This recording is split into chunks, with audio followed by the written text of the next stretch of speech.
नमस्कार दोस्तों, एक बार फिर से स्वागत है आपका अपने यूट्यूब चैनल पर। दोस्तों, आज का लेक्चर है उपकल्पना, हाइपोथीसिस। आज के इस लेक्चर में उपकल्पना के अर्थ और परिभाषा और परिकल्पना के स्रोत और परिकल्पना की सीमाएं और कौन कौन से इसके प्रकार हैं, इन पर डिस्कस करेंगे। चलिए स्टार्ट करते हैं। सामाजिक घटनाओं के अध्ययन में प्राकल्पना का महत्वपूर्ण स्थान होता है। प्राकल्पना का निर्माण, उनका प्रयोग एवं उपयोग आदि वैज्ञानिक पद्धति का एक महत्वपूर्ण चरण है।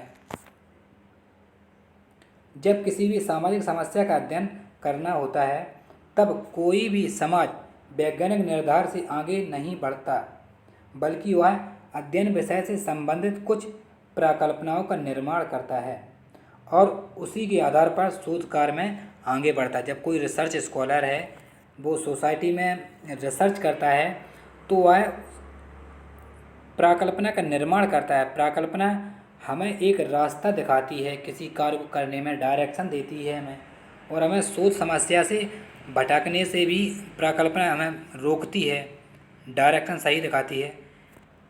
यानी प्राकल्पना हमें एक रास्ता दिखाती है। ठीक है, प्राकल्पना के बिना कोई भी कार्य अनिश्चित रहता है। जहाँ प्राकल्पना का नहीं बनाएंगे तो हमें रिसर्च नहीं कर सकते, तथा शोधकर्ता शोध कार्य में अंधेरे में भटकता रहता है। अगर हम परिकल्पना नहीं बनाएंगे तो हम अंधेरे में भटकते रहते हैं। इसलिए शोधकर्ता के लिए यह आवश्यक होता है कि वह किसी अपरिचित शोध कार्य में यूं ही कदम न रखे। जब कोई रिसर्च स्कॉलर किसी अपरिचित शोध कार्य में यूं ही कदम न रखे, बल्कि अपनी कल्पना, अनुभव या किन्हीं अन्य स्रोतों के आधार पर तर्क वाक्यों का निर्धारण कर ले, जिसे शोध के दौरान परीक्षण किया जा सके। इसी को परिकल्पना, उपकल्पना का नाम दिया जाता है। यानी जब हम रिसर्च करते हैं तो हमें परिकल्पना का निर्माण करना अति आवश्यक होता है। इसका अर्थ क्या है परिकल्पना का? परिकल्पना को सामान्यतः एक कामचलाऊ लोक सात्मीकरण माना जाता है, सामान्यीकरण माना जाता है, जिसकी शोध के दौरान परीक्षा की जाती है। जब हम रिसर्च करते हैं तो उसके दौरान हमें इस परिकल्पना की आवश्यकता होती है। वैज्ञानिक आधारों पर एक परिकल्पना को दो या दो से अधिक चरों के मध्य संबंध का अनुमानित विवरण कहा जाता है। प्रारंभिक जानकारी के आधार पर किया गया पूर्वानुमान, जिसके आधार पर संभावित शोध को एक निश्चित दशा प्रदान की जा सके, उसे परिकल्पना कहते हैं। मतलब एक हमें डायरेक्शन देती है, एक निश्चित दशा देती है, रास्ता दिखाती है हमें, तो उसे हम परिकल्पना कहते हैं। इसकी परिभाषा क्या है? परिकल्पना को विभिन्न विद्वानों ने अपने अपने दृष्टिकोण से परिभाषित किया। जितने भी विद्वान हैं, उन्होंने अपने अपने मत के आधार पर कहा है। परिकल्पना को परिभाषित करते हुए पी.वी. यंग ने scientific social survey and research में लिखा है कि अपने तथ्यों के विषय में सामान्य ज्ञान के आधार पर एक वैज्ञानिक प्रत्युत्तर व भूल चूक की अथवा परीक्षण द्वारा भूल सुधार की पद्धति के द्वारा उन विशिष्ट कारकों को छांट लेना है जो कि अध्ययन की जाने वाली समस्याओं पर रोशनी डाल सके। ठीक है। अब दूसरी परिभाषा है बोगार्ट्स हैं, इन्होंने सोशियोलॉजी में लिखा है, परिकल्पना परीक्षण के लिए प्रस्तुत की गई एक प्रस्तावना है। मतलब हम इसके आधार पर, परिकल्पना के आधार पर हम किसी चीज़ का परीक्षण कर सकते हैं। और कर्लंजर ने फाउंडेशन ऑफ बिहेवियरल रिसर्च में लिखा है, एक परिकल्पना दो या दो से अधिक परिवर्तियों के बीच संबंध प्रदर्शित करने वाला एक अनुमानात्मक कथन है। इन परिभाषाओं के आधार पर यह पता चलता है कि परिकल्पना एक ऐसा पूर्व विचार है, ऐसा एक संभावी विचार है, पूर्वानुमान या परिकल्पना विचार होता है, जो कि शोधकर्ता शोध समस्या के बारे में शोध से पूर्व बना लेता है। जब कोई रिसर्च स्कॉलर रिसर्च करता है तो उसके पहले ही वह अपने सिनॉप्सिस में परिकल्पना का निर्माण करता है, क्योंकि हम भविष्य को देखकर ही रिसर्च करते हैं। जो भी ऐतिहासिक है उनको देखते हैं, तो हमें समस्या का चयन से पूर्व क्या हमें करना है, तो उसको शोध समस्या पूर्व ही एक शोधकर्ता अपना परिकल्पना बना लेता है। परिकल्पना के स्रोत कौन कौन से हैं? शोध के क्षेत्र में परिकल्पना का विशेष महत्वपूर्ण स्थान है। बहुत ही महत्वपूर्ण स्थान होता है शोध क्षेत्र में परिकल्पना का। इसलिए यह जानना भी आवश्यक प्रतीत होता है कि इसके स्रोत कौन कौन से हैं, यानी कि कौन कौन से इसके स्रोत हैं, यानी शोधकर्ता को परिकल्पना कहाँ से प्राप्त होती है, वे कौन कौन से स्रोत हैं। परिकल्पना का स्रोत शोधकर्ता की अपनी अंतर्दृष्टि, कोरी कल्पना या अनुभव हो सकता है। एक शोधकर्ता का अपने खुद के प्रति अंतर्दृष्टि या कोरी कल्पना हो सकता है, क्योंकि जब हम किसी चीज़ पर रिसर्च करते हैं तो उसका अनुमान लगाते हैं, एक हमारा विचार होता है भविष्य को देखकर, तो वही है कोरी कल्पना। उस पर हम लिखते हैं उपकल्पना को। इस दृष्टिकोण से प्रकल्पना का स्वयं शोधकर्ता होता है। परिकल्पना का खुद स्वयं ही शोधकर्ता होता है। जहाँ तक प्रकल्पना के स्रोतों का सवाल है, यानी यह कहा जा सकता है कि इसे मुख्यतः दो स्रोतों में बांटा जाता है। पहला व्यक्तिगत स्रोत और दूसरा बाह्य स्रोत। तो व्यक्तिगत स्रोत देखते हैं। प्रकल्पना का सबसे बड़ा व्यक्तिगत स्रोत वैज्ञानिक शोधकर्ता स्वयं होता है। स्वयं इसका रिसर्च स्कॉलर होता है। शोधकर्ता का ज्ञान, जिज्ञासा, अनुभव, विचारधारा, परिकल्पना, दृष्टिकोण आदि प्रकल्पना के निर्माण में सहायक होते हैं। एक रिसर्च स्कॉलर का ज्ञान, जिज्ञासा और अनुभव, कल्पना, दृष्टिकोण सभी इसमें सहायक होते हैं। ऐसे अनेक उदाहरणों से इतिहास भरा पड़ा है जब वैज्ञानिकों एवं शोधकर्ताओं ने अपने व्यक्तिगत अनुभव के आधार पर ऐसी अनेक प्रकल्पनाओं का निर्माण किया जिसके आधार पर विश्वसनीयता, वैज्ञानिक नियमों का प्रतिपादन हुआ है। अनेक भरा पड़ा है इतिहास। उदाहरण के तौर पर न्यूटन एवं फैराडे आदि वैज्ञानिक का मत है कि लिया जा सकता है, इनका नाम लिया जा सकता है। न्यूटन है, फैराडे वैज्ञानिक का नाम लिया जा सकता है, जो कि प्रकल्पना के व्यक्तिगत स्रोत कहे जाते हैं। इनको प्रकल्पना का व्यक्तिगत स्रोत कहा जाता है, न्यूटन को। और बाह्य स्रोत है सेकंड। बाह्य स्रोत उन स्रोतों को कहा जाता है जिसमें शोधकर्ता प्रकल्पना निर्माण के लिए पुस्तकालय, विद्यालयों के विचार, विद्वान, बड़े बड़े जो विद्वान हैं उनके विचार, वैज्ञानिक अध्ययन एवं सैद्धांतिक साहित्य, कहानियाँ, नाटक है आदि कुछ भी हो सकता है। ये बाह्य स्रोत हैं। बाहरी स्रोत कहते हैं जिन्हें कुछ भी हो सकता है। वैज्ञानिक हो सकता है, कहानियाँ हो सकती हैं, जो वैज्ञानिक हैं, विद्वान हैं, वो हो सकते हैं। जब शोधकर्ता किसी अन्य व्यक्ति या व्यक्तियों के द्वारा प्रतिपादित एक सामान्य विचार के आधार पर अपनी प्रकल्पना का निर्माण करता है तो उसे बाह्य प्रकल्पना कहा जाता है। प्रकल्पनाएं कौन कौन सी सीमाएं होती हैं वो डिस्कस करते हैं। एक तरफ प्रकल्पना से बहुत से लाभ होते हैं, प्रकल्पना से एक शोधकर्ता को बहुत सहायता मिलती है, तो दूसरी तरफ थोड़ी सी भी त्रुटि हो जाने पर इसमें बहुत सी हानियां भी हैं। अगर थोड़ी ही गलती हो जाए तो बहुत सी हानियां हो सकती हैं। अर्थात प्रकल्पना की सीमाएं इतनी सीमित होती हैं। प्रकल्पना की जो सीमाएं होती हैं वो एक सीमित होती है, जिसका ध्यान शोधकर्ता को रखना होता है। ऐसा नहीं है कि परिकल्पना एक ज़्यादा सोच, नहीं, एक लिमिट में हमें परिकल्पना बनानी चाहिए। पहला है शोधकर्ता की असावधानियाँ, रिसर्च स्कॉलर की असावधानियाँ। कोई भी प्रकल्पना दोषपूर्ण नहीं होती है, बल्कि इसके प्रति अविश्वास एवं शोधकर्ता की असावधानियाँ इसमें दोष पैदा कर देती हैं। जो परिकल्पना होती है वह दोषपूर्ण कभी नहीं होती है, बल्कि वह स्वयं शोधकर्ता ही दोषपूर्ण बना देता है कभी कभी।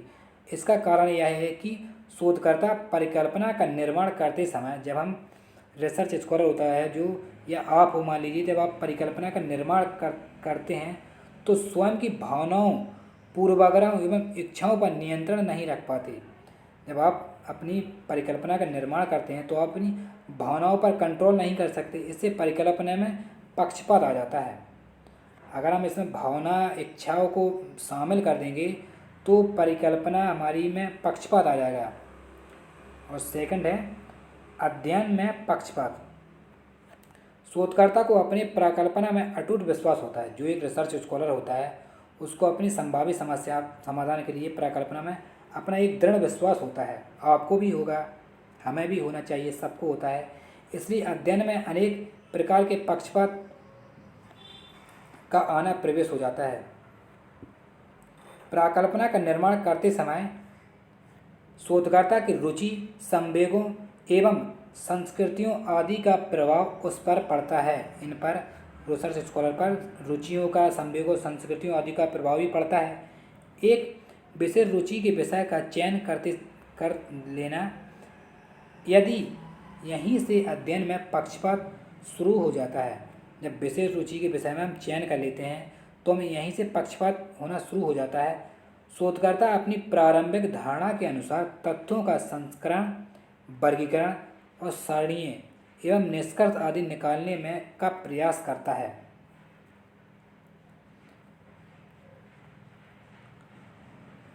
इस प्रकार पर आकर पता चलता है कि संपूर्ण अध्ययन को अध्ययनपूर्वक की आत्मनिष्ठा के अभाव के कारण अवैज्ञानिक बन जाती है। और थर्ड है, प्राकल्पना को अंतिम मार्गदर्शन मानना। जो हाइपोथेसिस होती है उसको अंतिम मार्गदर्शन कभी नहीं मानना चाहिए। शोधकर्ता पर आकर अपना अनुसंधानकरण न करे, वह प्राकल्पना के अनुसार ही करे। अध्ययन क्षेत्र में तथ्यों को एकत्र करना है, अपने विवेक का वह बिल्कुल इस्तेमाल नहीं कर सकता है। अपने विवेक का वह इस्तेमाल बिल्कुल भी नहीं कर सकता है। इससे अध्ययन की सही एवं वैज्ञानिक विधि नहीं हो पाती। अगर हम विवेक का उपयोग करेंगे तो हमें साइंटिफिक मेथड प्राप्त नहीं होंगे। जो वैज्ञानिक पद्धति है, जो तरीका होता है विज्ञान का, वह प्राप्त नहीं होगा तो हमारी थीसिस बेकार हो जाएगी, अध्ययन नहीं कर सकते। शोधकर्ता के द्वारा एकत्र जानकारी का उपयोग हुआ है पक्षपातपूर्ण रूप में करता है। इस संबंध में मैं वैज्ञानिक वेस्टनबर्ग का कहना है कि प्राकल्पना वे लोरियां हैं जो असावधान को गाना गाकर सुला देती हैं। असावधान होते हैं उनको गाना गाकर सुला देती हैं। प्राकल्पना का अध्ययनकर्ता को गुमराह भी कर सकता है। जो एक हाइपोथेसिस बनाते हैं हम लोग, जो रिसर्च स्कॉलर होते हैं, जब आप रिसर्च करेंगे तब आप हाइपोथेसिस बनाएंगे तो वह अध्ययनकर्ता को गुमराह भी कर सकती हैं। ये बहुत इम्पोर्टेंट है, इसलिए इसको अंतिम मार्गदर्शन मानना नहीं चाहिए। इसलिए इसको कभी भी अंतिम लक्ष्य नहीं मानना चाहिए, नहीं तो यह गुमराह कर देगी। इस तरह यह पता चलता है कि प्राकल्पना को अंतिम मार्गदर्शन मानना इसकी सीमा या दोष है। प्राकल्पना के अनुसार तथ्य संकलन। शोधकर्ता प्राकल्पना के अनुसार तथ्य एकत्रित करते हैं, लेकिन वास्तव में ऐसा होना नहीं चाहिए। अध्ययन क्षेत्र में अध्ययन करते समय जो वास्तविक तथ्य सामने आते हैं उनके परस्पर गुण संबंधों के आधार पर परिकल्पना में संशोधन या परिवर्तन कर लेना चाहिए। अगर ऐसा नहीं किया जाता है तो अध्ययन के अंत में निष्कर्ष असत्य निकलते हैं। इसको संशोधन करना भी अति आवश्यक होता है समय समय पर। नेक्स्ट है सामाजिक घटनाएं एवं जटिल परिवर्तनशील। जो सोसाइटी में घटनाएं होती हैं वो जटिल होती हैं और परिवर्तनशील होती हैं। शोध में जितनी भी परिकल्पनाओं का निर्माण किया जाता है, एक रिसर्च के द्वारा जितनी भी परिकल्पनाओं का निर्माण हम करते हैं या आप करते हैं, वे सामाजिक घटनाओं से संबंधित होती हैं, सोसाइटी से संबंधित होती हैं, फैक्ट से। सामाजिक घटनाएं जटिल एवं परिवर्तनशील होती हैं। जब परिकल्पना का निर्माण किया जाता है तब उस समय सामाजिक घटनाओं की प्रकृति कुछ और रहती है। कहने का तात्पर्य यह है कि सामाजिक घटनाओं की प्रकृति परिवर्तनशील होने के कारण इसमें बदलाव आ सकता है। जब आप रिसर्च करते हैं तब आप अपनी परिकल्पना बना लेते हैं और आगे चल के सोसाइटी में परिवर्तन हो जाता है। सोसाइटी परिवर्तनशील तो है ही समाज, तो हमें उसके आधार पर भी अपनी परिकल्पनाओं का बदलाव कर लेना चाहिए। इस प्रकार यह पता चलता है कि परिकल्पना शोध कार्य के लिए अत्यंत महत्वपूर्ण होती है, लेकिन इसमें अगर थोड़ी सी भी असावधानी होती है तो वह हानिकारक सिद्ध हो जाती है। यह असावधानी अनेक कारणों से होती है। देखते हैं कौन कौन कारण हैं। वैज्ञानिक पीवी यंग का कहना है कि अध्ययन करता हूँ कोशिश करने की ओर ध्यान नहीं देना चाहिए। अध्ययनकर्ता को कोशिश करने को ध्यान नहीं देना चाहिए। उसे तो परिस्थिति को सीखने एवं समझने की ओर ध्यान देना चाहिए। परिकल्पना के प्रति शोधकर्ता को तटस्थ रहना चाहिए, मतलब एक तर्क के आधार पर ही रहना चाहिए। इसके कौन कौन से प्रकार हैं परिकल्पना के। जिस तरह अन्य विज्ञानों ने परिकल्पनाओं का निर्माण किया जाता है, उसी तरह समाजशास्त्र में भी अनेक परिकल्पनाओं का निर्माण किया जाता है। सोसाइटी में, समाजशास्त्र में परिभाषा है गुड्डे एवं हार्ट के अनुसार परिकल्पनाओं का प्रयोग शोध को ध्यान में रखते हुए अमूर्तकरण के स्तर के आधार पर किया जाता है। मतलब ये दिखाई नहीं देती हैं, उसके आधार पर हम सोसाइटी में परिकल्पना का निर्माण करते हैं। परिभाषा है हेज ने साइंटिफिक फॉर फिजिकली में सरलता एवं जटिलता पर परिकल्पना के दो आधार बांटे हैं, दो भागों में बांटा है इन्होंने, सरलता और जटिलता। तो देखते हैं सरलता क्या है। सरल परिकल्पना, इसमें दो चरों पर परस्पर से संबंधों का अध्ययन एवं परीक्षण किया जाता है, यानी दो अवधारणाओं के मध्य सह संबंध को स्थापित किया जाता है। और जटिल परिकल्पना, इसमें एक से अधिक चरों को लिया जाता है, एक से अधिक वेरिएबल्स को लिया जाता है तथा उनमें उच्च सांख्यिकीय प्रविधियों के द्वारा सह संबंधों का अध्ययन किया जाता है। दूसरे शब्दों में यह कहा जा सकता है कि जटिल परिकल्पनाएं वे परिकल्पनाएं हैं जिनमें दो से अधिक अवधारणाओं के मध्य संबंध को दर्शाया जाता है। और भी परिकल्पनाओं के नाम इस प्रकार हैं, जैसे सकारात्मक परिकल्पना है, नकारात्मक परिकल्पना है, आपकी शून्य परिकल्पना है, तात्विक परिकल्पना है, और सांख्यिकीय परिकल्पना है, और संबंध परिकल्पना है, और वर्णनात्मक परिकल्पना है। इसी तरह पता चलता है कि विभिन्न विद्वानों ने विभिन्न आधारों पर परिकल्पनाओं के विभिन्न प्रकारों का उल्लेख किया है। परिकल्पना के विभिन्न प्रकार एवं उद्देश्यों से यह पता चलता है कि अध्ययन में किस ढंग से सहायता हो कि अच्छे से अच्छा डेटा को एकत्र किया जा सके। तो आई होप आपको ये हाइपोथेसिस समझ में आ गई होगी। परिकल्पना क्या है, परिकल्पना का निर्माण हम किस लिए करते हैं रिसर्च में। जब हम अपनी सिनॉप्सिस बनाते हैं, रिसर्च प्रपोजल बनाते हैं, तो उसको हम हाइपोथेसिस के आधार पर ही बनाते हैं। तो आई होप आपको ये वीडियो पसंद आया होगा। तो प्लीज़ लाइक करें, हमारे चैनल को सब्सक्राइब करें और लोगों को शेयर करें। थैंक यू फॉर वॉचिंग जियो दिल से।